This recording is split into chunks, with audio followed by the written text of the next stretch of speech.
Buenas noches, docente, compañeros. El día de hoy voy a exponer sobre los resultados descriptivos. Me voy a basar en el tema de las tablas de frecuencia y los gráficos, ¿no? Para empezar, bueno, para hallar el tema hallar los resultados de cada tabla de frecuencia de las variables sociodemográficas, lo que hemos hecho en primer lugar es la frecuencia absoluta, que va a representar el número de estudiantes que pertenecen a cada categoría, por ejemplo, cuántos viven en Lima, cuántos son hombres, etcétera. Luego, ¿cómo hemos calculado la frecuencia relativa? Bueno, básicamente esta frecuencia va a indicar la proporción de cada grupo respecto al total de estudiantes que han sido 48. Para hallarla, básicamente es dividir la frecuencia absoluta con la frecuencia relativa, perdón, con el número total de encuestados, ¿no? Y finalmente, para obtener la frecuencia relativa porcentual, lo que hemos hecho es dividirlo bueno, multiplicarlo por 100 para, bueno, expresarlo en los resultados en el tema de porcentajes. Asimismo, voy a mencionar los resultados que hemos obtenido en cada tabla, donde, por ejemplo, en cuanto a las zonas de residencia, se observa que la mayor parte de los encuestados viven en Lima Sur, han dado un resultado de 70,83%, y quizás esto se deba a posiblemente a la cercanía de la universidad, ¿no? Como segundo resultado tenemos en el género, que ha sido el 53,25 son mujeres y el 43,75 hombres, mostrando una ligera predominancia femenina en la carrera. Asimismo, también la generación por edad predomina básicamente la generación millennial con el 47,92%, seguida por la generación Z con el 29,17%, lo que va a reflejar un grupo de joven activo y familiarizado con la tecnología. Sobre el estado civil, más de la mitad, el 58,33 son solteros, lo que sugiere menor carga familiar y más tiempo para los estudios. Y finalmente, en las horas diarias de trabajo, el 31,25% labora 8 horas, lo que indica que muchos estudiantes combinan estudios y trabajo al mismo tiempo, lo cual puede influir en su nivel de estrés académico. Gracias. Empezar, vamos a explicar lo que es la moda. Y bueno, para la moda nosotros tenemos que tener como definición que es el valor que más se repite. En la tabla podemos presenciar que es el valor que aparece más veces, que es el número 8. Entonces nosotros interpretamos que la moda es 8 horas porque es el número que más se repite en los encuestados. Acá también tenemos una tabla que lo puede graficar.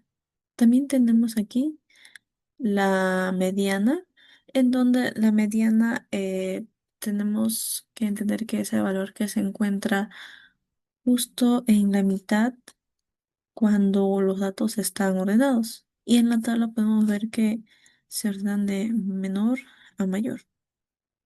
Acá se usa una fórmula en donde podemos apreciar que es n más 1/2. En ese caso sería 48 más 1/2, que saldría como resultado 24. Por ende, significa que la mediana está entre la posición 24 y 25.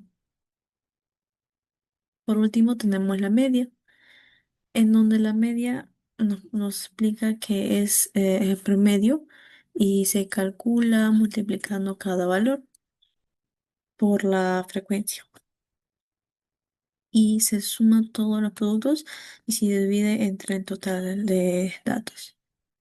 En la tabla, la suma de f por x es 386 y el total de datos es de 48. Entonces tenemos aquí la media es igual a 386 entre n, que es 48. Saldría como resultado 8,04. Entonces sabemos que la media es 8,04 horas y significa que en promedio las personas responden alrededor de 8 horas. Entonces tenemos aquí en el cuadro donde dice medida de tendencia central, donde el valor de la media es 8,04, el valor de la mediana es 8,00 y el valor de la moda es 8,00. Gracias. Buenas noches, profesor. Buenas noches, compañeros. Yo voy a hablar sobre la dispersión, las medidas de dispersión. En medidas de dispersión tenemos son 5, es el rango, desviación media, varianza, desviación estándar, un colorcito, y también la coeficiente de variación. Vamos a poner un colorcito.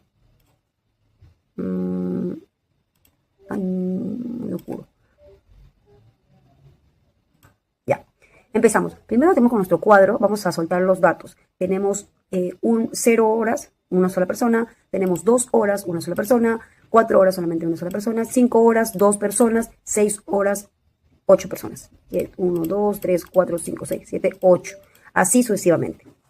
Soltamos los datos. Luego calculamos el rango. El rango es el valor máximo, que está aquí, el valor máximo menos el mínimo. Aquí ponemos igual, máximo, paréntesis de F6 hasta la K13, sombreamos los datos, menos mínimo, sombreamos los datos F6 hasta K13. Es el rango. Luego tenemos la desvianza, acá, la desvianza media, que nos sale 1.80.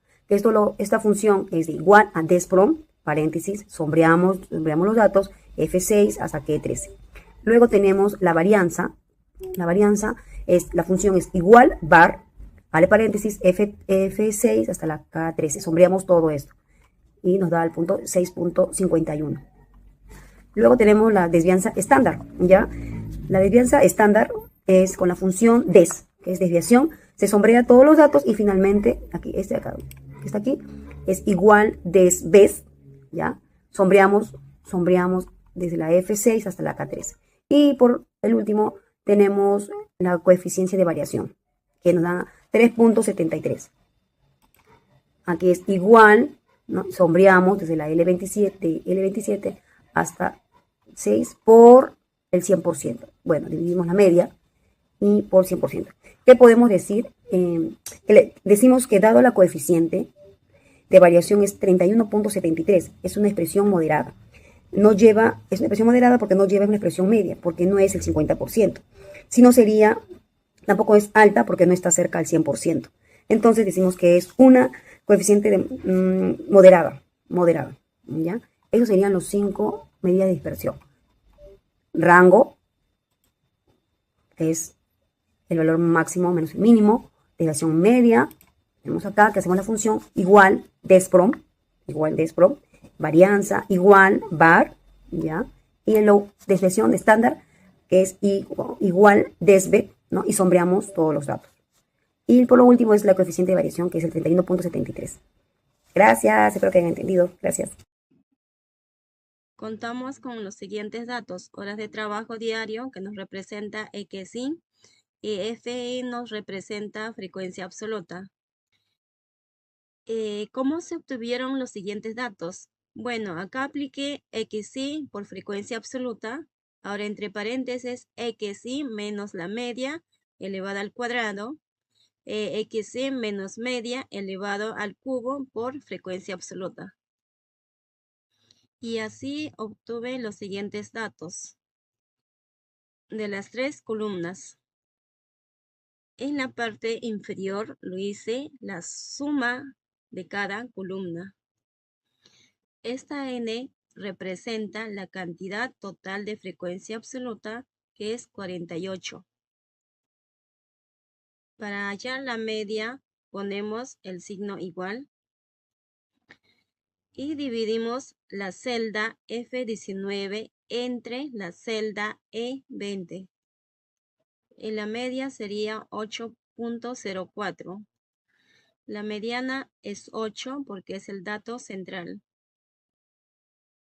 La moda es el dato que más se repite y es 8. La varianza muestra se obtiene poniendo el signo igual y dividiendo la celda G19 entre 47. Se obtiene 5.02. Desviación estándar se obtiene poniendo el signo igual. Escribimos función raíz cuadrada de la celda H22, obteniéndose 2.24. Coeficiente de asimetría Fisher es igual a dividir la celda H19 entre paréntesis la celda E20 por celda H24 elevado al cubo, obteniéndose 0.57.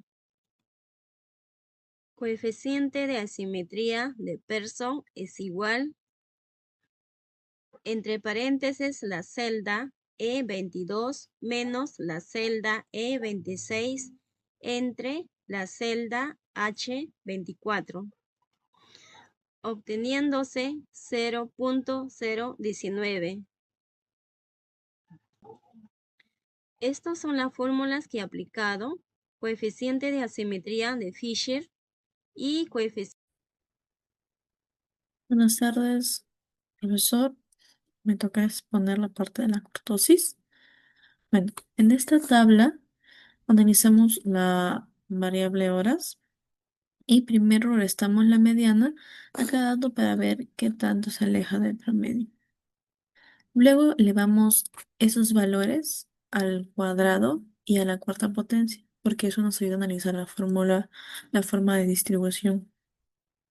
Los números resaltados en amarillo al final de la tabla son sumatorias de todas estas operaciones.